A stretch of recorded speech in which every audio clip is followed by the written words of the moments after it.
জয় জগন্নাথ। গতকাল দীঘায় জগন্নাথ মন্দির উদ্বোধন হয়েছে, আমরাও তার দর্শনের সুযোগ পেয়েছি। এই ঘটনাকে নিয়ে বহু রকম তর্ক বিতর্ক শুরু হয়ে গেছে। ভগবানকে তর্কের উপরেই রাখা উচিত, কিন্তু অভ্যাসবশত অনেকে বিতর্ক শুরু করেছেন। এবং মজার ব্যাপার, আমি কেন ভগবানের কাছে এসেছি তাতে অনেকের কষ্ট হয়েছে। আমি ছোটবেলা থেকে ভগবানের মন্দিরে যাই, আমি দেখি না কে মন্দির তৈরি করেছে, আমি ভগবানকেই দেখি। আর এটা আমরা জানি যে মন্দির যেই তৈরি করুক ভগবান সবার হয়। কালীঘাটের মন্দির তৈরি করেছে কেউ জানে না, বা তারকেশ্বরের মন্দির কে তৈরি করেছে আমরা জানি না, কিন্তু ভগবানকে দর্শন করতে যাই তখন ভুলে যাই। রাম মন্দির কে তৈরি করেছে সেটাও লোকে ভুলে যাবে, কিন্তু রামকে মনে রাখবে। আমি এসেছি। পশ্চিমবাংলায় সবকিছু তো রাজনীতি হয়, হয়েওছে, কিন্তু আমার খুব মজা লাগছে। আমার পার্টির কিছু লোক খুব কষ্ট পেয়েছে, যে পার্টির কর্মীরা কষ্ট পেয়েছেন, হতাশায় ভুগছেন, কেউ কেউ ভাবছে সুসাইড করবে কিনা। আমি বলছি বিজেপি করতে গেলে হতাশায় ভুগবেন না, চোখের জল ফেলবেন না, কারণ আমরা পার্টি দাঁড় করিয়েছি রক্ত দিয়ে আর ঘাম দিয়ে। যেন বিজেপির কর্মীরা পেছনে তাকায় না, ভয় পায় না, সন্দেহ করে না। যতদিন আমার মনের মধ্যে, আমাদের কর্মীদের মধ্যে সন্দেহ ছিল না, বিভেদ ছিল না, পার্টি এগিয়েছে। যেদিন থেকে এই ধরনের অপসংস্কৃতি ঢুকেছে তখন থেকে পার্টি পিছোচ্ছে। দিলীপ ঘোষ 42 বছর ধরে ঘরবাড়ি ছেড়ে সমাজের কাজ করছে, 10 বছর রাজনীতি করছে। দিলীপ ঘোষের দিকে আঙুল তোলার হিম্মত কারণে না পক্ষে না বিপক্ষে, যে কোনো ধরনের আমি চ্যালেঞ্জ করছি। যাদেরকে আমি নিয়ে এসে নেতা বানিয়েছি, যারা বিজেপি দেশে করে খাচ্ছে, তাদেরই বেশি পেট ব্যথা হচ্ছে। যাদেরকে আমি নিয়ে এসে নেতা করেছি তারা খুব চিন্তিত ভবিষ্যৎ নিয়ে। পার্টির উপরে ভরসা রাখুন, চিন্তা করার কোনো দরকার নেই। আর দিলীপ ঘোষ পার্টি ছাড়বে কিনা, কোথায় যাবে, অনেকে দুশ্চিন্তাগ্রস্ত, অনেকে আনন্দিত। দুশ্চিন্তা করার দরকার নেই, আনন্দিত হওয়ার দরকার নেই। দিলীপ ঘোষ দরকার হলে রাজনীতি ছাড়বে, কিন্তু পার্টি ছাড়বে না, বিজেপি ছাড়বে না, এটা পরিষ্কার বলে দিচ্ছি। কিছু লোক হয়তো চাইছেন আমি পার্টি ছাড়লে জায়গাটা খালি হবে, সুবিধা হবে। সেটা হওয়ার চান্স নেই, কারণ আমাদের কাছে মিশন পশ্চিমবাংলায় যতদিন না রাজনৈতিক পরিবর্তন হচ্ছে লড়াই চলবে। আর যে আমার লক্ষ লক্ষ সাথী 10 বছর ধরে আমার সঙ্গে লড়াই করেছেন, রক্ত দিয়েছেন, ঘাম দিয়েছেন, প্রাণ দিয়েছেন, পরিবারকে রাস্তায় বসিয়ে দিয়েছেন, সেটাই আমাদের কাছে প্রেরণা। কেউ বলছে 57 জন শহীদ হয়েছে, তারা ভাবছেন যে 21 সালে বোধহয় বিজেপি তৈরি হয়েছে। তা হয়নি। 257 জন শহীদ হয়েছে, রাজনৈতিক শহীদ। সেই শহীদ ভুলিনি, কারণ আমার সময় তারা প্রাণ দিয়েছেন। তার ফলে 77 সিট জিতেছিলাম। আজকে 1 ডজন এমএলএ আমাদের ছেড়ে চলে গেছে, এমপি চলে যাচ্ছে, পঞ্চায়েত, জেলা পরিষদ, সমিতি চলে যাচ্ছে। কিন্তু আমি বলছি আমাদের বিচারধারা, আমাদের রাস্তা ঠিক আছে, ঘাবড়াবেন না, ভয় পাবেন না। বিজেপি ভয় পায় না বলে ভারতবর্ষে পরিবর্তন করতে পেরেছে।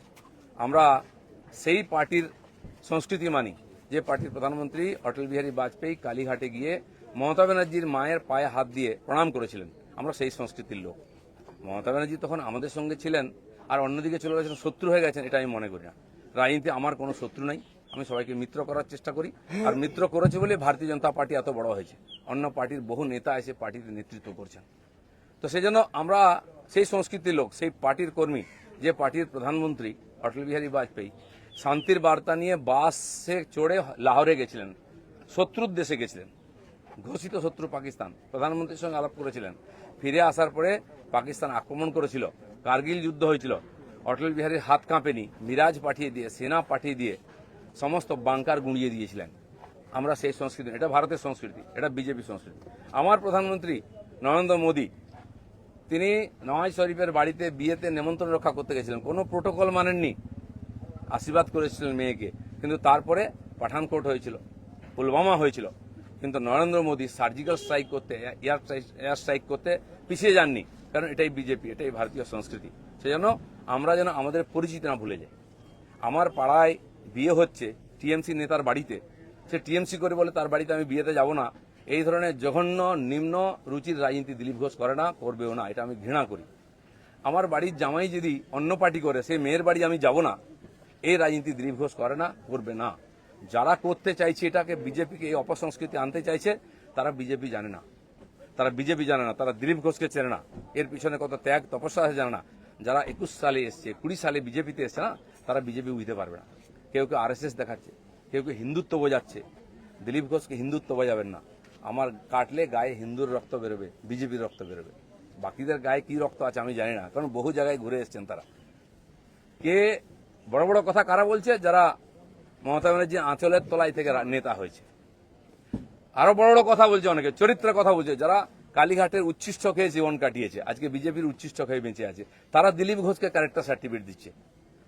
যারা 4টে বিয়ে করে 14টা গার্লফ্রেন্ড রাখে, রাত্রের জীবন একরকম দিনের জীবন একরকম, তারা দিলীপ ঘোষকে ত্যাগী ভোগী বলছে। আহাম্মক, রাস্তায় দাঁড়িয়ে বলো লোকে কি বলবে। দিলীপ ঘোষ আজকেও রাস্তায় দাঁড়িয়ে আছে, কালো দাঁড়িয়েছিল, আগামী দিনেও থাকবে।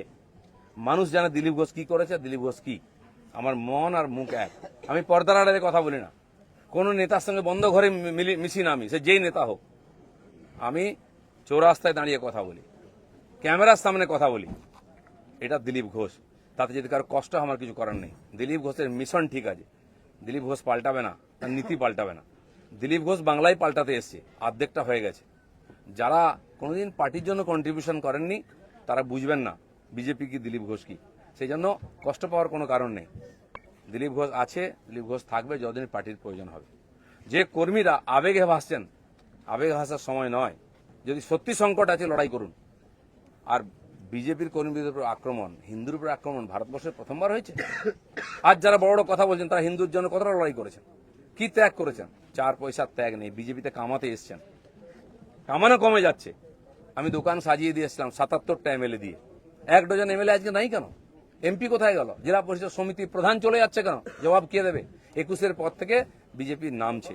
19 সালে বিজেপি 41% ভোট পেয়েছিল, এবং আজ অনেক নেতা আমাদের পার্টিতে তার বিরুদ্ধে লড়াই করে আমরা পার্টিকে বাড়িয়েছিলাম। অনেকে প্রশ্ন করছেন 41% ভোট আর 121টা বিধানসভায় আমরা লিড নিয়েছিলাম। 5 বছর পরে 24 সালের ইলেকশনে সেই ভোট 39% নেমেছে, আর 91টা বিধানসভায় আমরা লিড পেয়েছি। পার্টি এগোচ্ছে না পিছোচ্ছে? আমরা হার জিততে ভুলে গেছি 21 সালের পরে। প্রশ্ন করুন, পাবলিক প্রশ্ন করছে। দিলীপ ঘোষের এটাই প্রশ্ন আছে। যারা আমাকে প্রশ্ন করছেন আমি তাদের দিকে প্রশ্ন করছি। আপনারা তো নীতি শেখাচ্ছেন, রাজনীতি শেখাচ্ছেন, হিন্দুত্ব শেখাচ্ছেন, কি দিয়েছেন সমাজকে? কেন পার্টি নেমে গেছে? 250 লোকের প্রাণের বিনিময়ে যে পার্টি দাঁড় করিয়েছিলাম সে পার্টি কোথায় আজকে? কেন হারছি আমরা? কেন লোকে ছিচিৎকার করছে?